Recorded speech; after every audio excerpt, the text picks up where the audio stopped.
Olá, meu anjinho, tudo bem?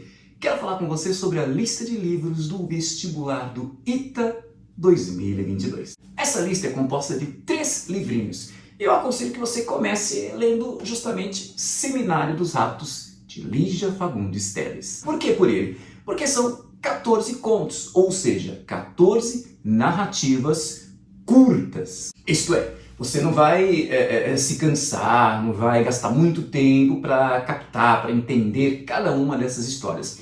Além disso, é um livro publicado lá pela década de 1970, portanto, no modernismo, ou seja, na literatura contemporânea, ou seja, numa linguagem bem mais fácil de você compreender. Sem falar que são narrativas, são histórias muito interessantes, marcada pelo fantástico. Gente, não é aquele fantástico que a gente vê todo domingo, não.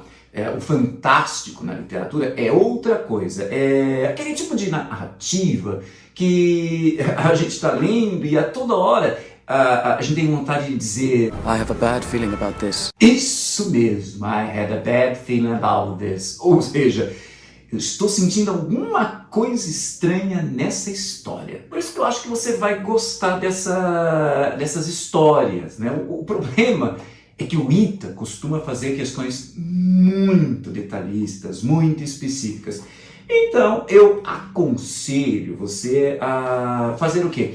Conforme vai lendo, vai fazendo essas anotações sobre aquilo que você está lendo, aquilo que você consegue interpretar, para absorver bem o conteúdo e não se perder na hora que o Ita fala, em tal narrativa acontece tal aspecto. Entendeu? Então é ler, anotar. Ler, anotar. O próximo livro da lista é o Antologia Poética de Drummond. Calma, não é necessário ler tudo isso não. É que eu tenho aqui todos os poemas que o Drummond escreveu. Na verdade, o Antologia Poética é um livro bem mais fininho do que esse. É que nos anos 1960, o Drummond ele resolveu selecionar 119 dos seus melhores poemas. Agora, eu sempre fiquei intrigado pelo seguinte, por que nos anos 1960 esse povo, o Drummond, o Vinícius de Moraes é outro, né? Eles resolveram reunir aquilo que eles tinham produzido de melhor. Por quê? Que desespero, que vibe era essa? Fire! Agora!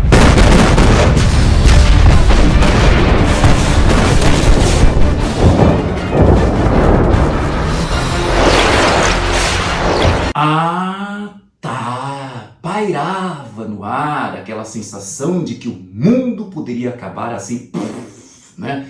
Do nada, por causa dessa crise da Guerra Fria. Talvez seja isso, né? Então, em 1960, olha que interessante, o próprio Drummond selecionou aqueles que ele considerava os seus melhores poemas. E o mais legal é que ele dividiu esse livro em 9 áreas temáticas. Por exemplo, poemas que falam de um eu completamente distorcido, defeituoso, complexado, poemas que falam de conflitos sociais, poemas que falam da própria poesia, ou seja, a própria divisão que o Drummond apresentou nesse livro já dá uma dica de como você deve entender a sua poesia. Por fim, temos aquela que eu considero a mais complicada da lista, né, que é de Lima Barreto, Numa e Ninfa. Gente, eu não estou aqui para falar mal desse romance, eu gostei muito dele.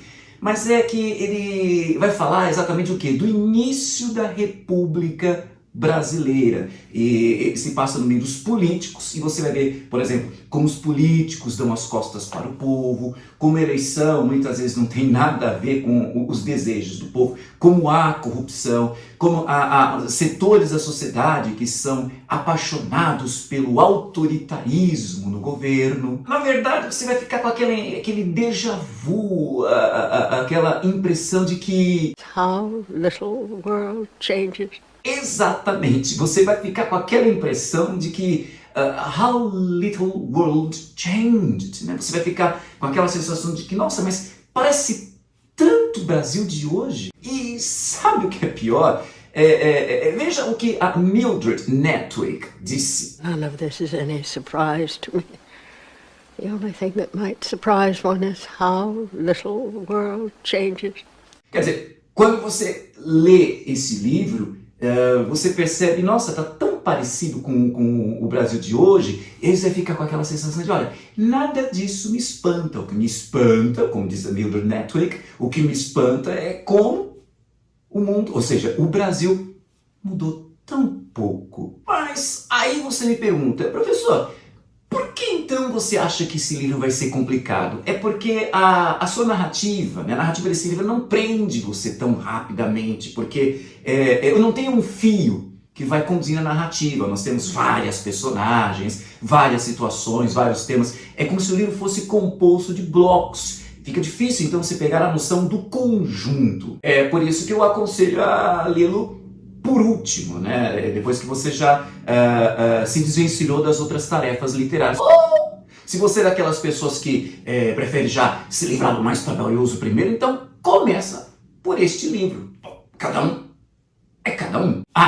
E pode ficar despreocupado, porque cada uma dessas obras será analisada aqui no Magriço Cibernético. Por isso que é interessante que você se inscreva neste canal e ative o sininho para ficar sempre sabendo das novidades, ou seja, para ficar sabendo quando é que vai entrar no ar a análise destes livros, da lista de livros do vestibular do ITA 2022. Então é isso. Espero que esse vídeo tenha sido útil. Se foi, compartilhe em suas redes sociais, porque com conhecimento é para isso, é para ser compartilhado. Não se esqueça também de curtir o vídeo e deixar o seu comentário, sua dúvida, tá certo? Então, beijos aeronáuticos e até o nosso próximo encontro.